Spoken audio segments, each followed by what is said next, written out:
In the last video, we built the sexiest house, the biggest house, and there's nothing in it yet. And there's nothing on this planet at all for us. And so in this video I said, let's set something up to get us some resources, and this is my intro. Hello there!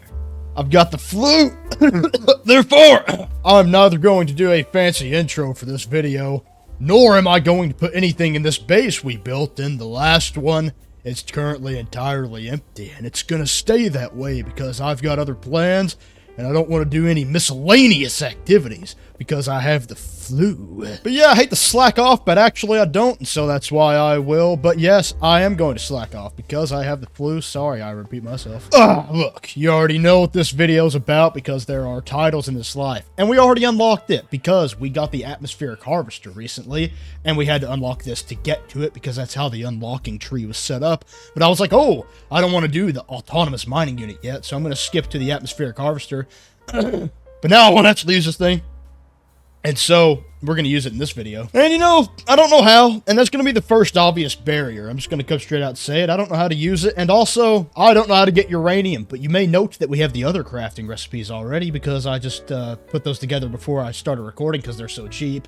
So, you know, as I usually like to do, I like to narrow the point of the crafting section of the video down to one resource, because it's usually only one resource, because it's usually only one resource that's really hard to get, and so that's why we are focusing on uranium, because even though it might not be hard to get, I don't know how, and so there you go. And if you know anything about me in this world, you already know we're going straight to Google, so this is not going to be a very hard thing to figure out, though it may be difficult for me to actually get the resources we need. Obviously, I wouldn't know, that's why we're here. So it kind of looks like the most normal one here is going to be phosphorus and ferrite dust, right? That seems like probably like the default. But we actually do have radon because the atmospheric harvester we used on the planet we started on, which is an Arctic planet, and cold planets apparently get you radon in this life. And obviously dihydrogen, I have a bunch of it because I got thousands of it for a video that didn't go as planned, so I didn't get to use any of it. So we have thousands of dihydrogen, and we have plenty of radon, so actually this video is going to be real short in terms of, like, the crafting. Oh, I can't even talk, dude. I got boogers in my mouth.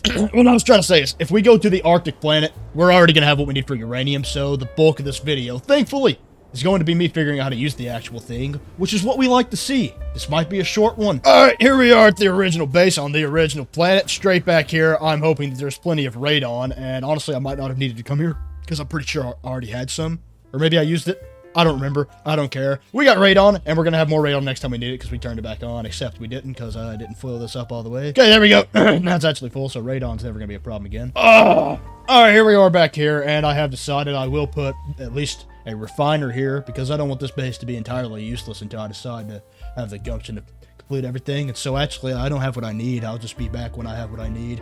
All right, look, that took way longer than I had hoped it would take, and so, gonna be completely honest with you, I don't feel like finding somewhere fancy to put this, so we're just gonna plop it down here on the roof and use it however we may. And by now, I already forgot what we're doing, so I gotta remember how we're gonna get uranium. Ah yes, radon and dihydrogen, and so we should already have what we need. We gathered that radon on camera style, so it's just right here. And the dihydrogen, as I said, I have a whole bunch of for, off-camera reasons, but it doesn't matter because now we have uranium, which I'm going to make, you know, the full 250 of instead of just the 100 that we need, because I'm pretty sure that's what you use, yes, to recharge this, which sounds to me more pleasant than making a bunch of the Starship launch fuel. So that's what we're going to be using for that for now on as well, so we're going to have a bit of extra crafted here. Alrighty though, we have everything we need for the extractor thingy, and I don't actually know which resource on this planet would be the most effective to auto-extract. This is the planet we were just on, by the way. I just went into space so we could see what it has to offer. Now we're going to go back down, and I guess copper, maybe, or paraffinium. I seriously don't know, actually. I don't know which we should automate. All right, you know what? I'm going to go for sodium, actually, because I have copper and paraffinium, and I don't have much sodium. And, you know, I just don't feel like gathering sodium, so, and we can do all of them eventually anyways, so, look, it doesn't matter. Probably that is the cheapest one, so it's the dumbest one to try to set up in this way, but like I said, I don't really, just may as well. But yeah, we don't want to land up there where our base is, because that's on a big rock out in the middle of nowhere. I'm gonna go into, like, the wilderness, like right here, and see what kind of resources we can scan. This planet seems to be a great deal of water. So I'm hoping that we can find plenty of stuff above water to fool around with. If not, we're up a creek. So copper, might have to do copper. I actually don't care what I do now that I think about it, so I might just do whatever's most convenient. But I kind of want to do sodium just because I actually don't have a good reason. I keep saying that, though. Here we are, though. And you know what I bet? I bet that maybe this isn't going to be as simple as I hoped. For one, we're probably going to need to power it, and I didn't really take that into consideration until just now. Okay, fuel inverter. So, oh, it just takes carbon to power. No big deal at all, actually. And, oh, that's it. That's it.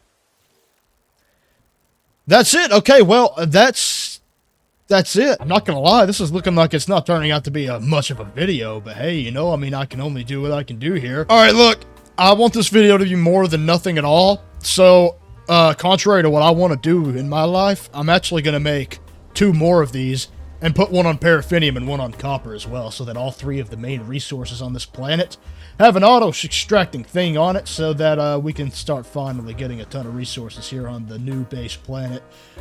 Oh, goody. And, I mean, look, you know, I probably already have what I need, actually, as long as I'm not demanding that I have extra of this for my launch fuel. Alrighty, we now have what we need for 2 more, and so that's going to be every resource on this planet made effective. And so I just might urinate my drawers with excitement, but as you all know, there are never any guarantees in this life. Alrighty, so we're here to set up the second one, and the problem I'm noticing here, and this is no silly problem, you may note, is that I don't see on the compass where we put the other extracting thing. So it's like, if I don't remember where these are, I don't get to have the resources they gather. But that's fine.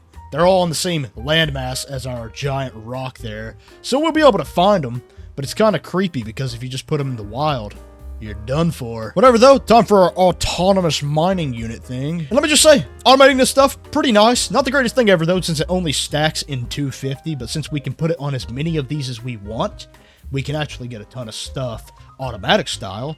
Never really have to deal with it again. But here we go, the nail in the coffin, if you will. The final resource we shall be extracting in this video today, and here we go. Boom, just like that. And so, it seems like everything in this game that's automated like this, you know, you have the atmospheric harvester, the oxygen harvester, all those. Seems that they stack in 250s. And so, don't know if there's a way around that, but if there is, then these automation units are much more powerful than I had originally foreseen. Hey guys, I was coming to the anomaly to see if there was anything else interesting pertaining to the stuff we're doing in this video, and as it turns out, I'm just stuck, and I'm getting ran into by the other rocket ships. And look, when you're like, you know, like, look, I hate to keep saying it, but when you got the flu, you know, you got the flu, and then like this happens, I think that what I'm supposed to do, you know what I'm saying?